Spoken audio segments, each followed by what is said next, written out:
Alright guys, so we're getting started here on the CageKits E36 Coupe Formula Drift spec cage. As you can see, they give a nice checklist here where they they verify all of the parts are in the boxes or on the pallet. You can see everything shows up. Nice pallet, man. Everything's strapped down really good. They even put their logo on the pallet. All the smaller tubes and brackets come in. Nice box, all that stuff. They send some stickers and all, but what's really cool, if you look, they etch on here. Well, let's see, maybe these aren't etched, that's why they hand wrote them, but a lot of the parts are etched with a serial number, and that matches on this sheet here. You know, all of these pipes, like if you look, E36 1021. So when we look on the pipe, we get the number, we come over here, 1021 passenger side intrusion bar. So CageKits is really nice for that, man. They don't give you an instruction sheet per se, but at least you know where everything is. These are labeled, front base plate,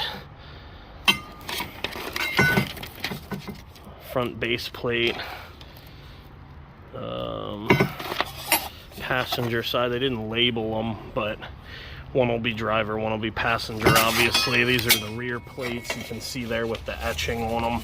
So once again, CageKits coming in really nicely. Let's see if one of these tubes has, they do. So one thing I love about this, you can see where they're etched. So these are hold and weld pre-notched CageKits, where once again, all you got to do is take the correct tube, line it up, and hold it up with the etch mark. And as you can see, we already started laying the mid plates in on both sides just to kind of get an eyeball where I got to clean the metal up, get the paint and all off. So that's where we're going to be starting off today. Like I said, getting base plates in, hopefully in preparation to start welding tubes in. So right now, as you can see, Russell's actually grinding all the seam sealer away, trying to get this nice and flat, because what we got to do is get, oh, wrong way. There we go. Got to get this box mounted in here. These are all the stands I was talking about earlier. Should kind of sit right there like that.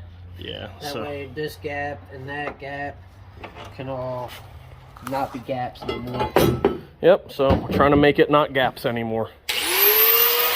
Give her the beans, bud.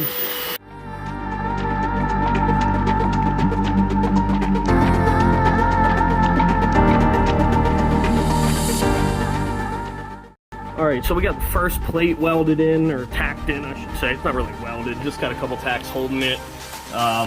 So here's what I'll say. So far, first impressions, right? So the CageKits stuff, everybody touts it's direct fit, you know, blah blah blah. What they do say is that the base plates require massaging in, like that's a given, even though these are laser scanned. But literally all we had to do was put a couple tacks where we liked it, got the old you know, the big boy out, and literally was able to massage this thing right into place. We had some gaps before that we don't anymore. I did have to take this over to the bench grinder, take a little bit out of this corner here that was holding us up, but so far, like, it's spot on. Like, it fits the contours almost perfectly. Like, yeah, you got to do a little bit of something to it, but already I would say the amount of time we have into this is worth what we're gonna save not having to measure and bend and notch and it would have took us 45 minutes to 3 hours to fabricate that bracket, and it fit right in there. Yeah, so not really worried about it. Have an hour in it. Yeah, and that's also, I would say, what, an hour also with prep, right? That's grinding all the bullshit off, man, is what that hour was. The bracket fit up there so nice, all we had to do was get some metal to weld to, and once we did that, some of these corners are hard to get into and get the seam sealer out of, but once we did that, welded right up. Yep, so now he's working on the other side, getting that cleaned up, and gonna get that tacked in, massaged in. So basically the process from here, I guess, just so everybody... And we're doing the shit pretty crudely. You know, like Harbor Freight sand. Yeah, man. Sander. Yeah, why not, dude?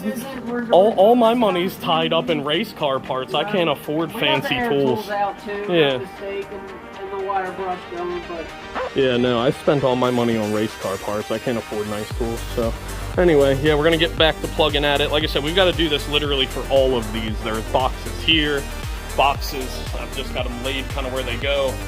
You know, in the front, in the back, all that, and this is... show them how one mocked up before we grind all the seam sealer off and everything. Yeah, so look, it's just kind of... close, but you get this, and there you have a few gaps. Down here is some seams, real thick seam sealer that you got to get rid of. Yeah, so once we get all that cleaned up though, you know, those gaps will kind of close up a little bit. Once we get it tacked, like I said, that big hammer and a couple swings, and it'll fit like it came from the factory. So we're gonna keep plugging away at this thing.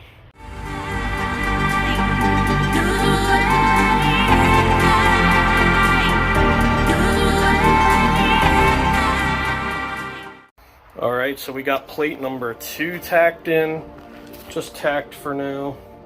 It's in there. This one took a little bit more work than the other side to get to where it would fit in there. We had to cut a bigger gap in there and grind some corners and edges down and all, but at least it's there. It's on, it's flat, it's structurally sound. So that's as far as we got for this episode. This will obviously be a few parts here, but yeah, man, this is gonna be quite a process. Next time we've got to get all that stuff up there cleaned up for these front plates. Have to clean up back there, the strut towers and all, where the back plates are going to go. So once we get all these plates welded in, we can start putting tubes in, mocking it up. But not bad so far.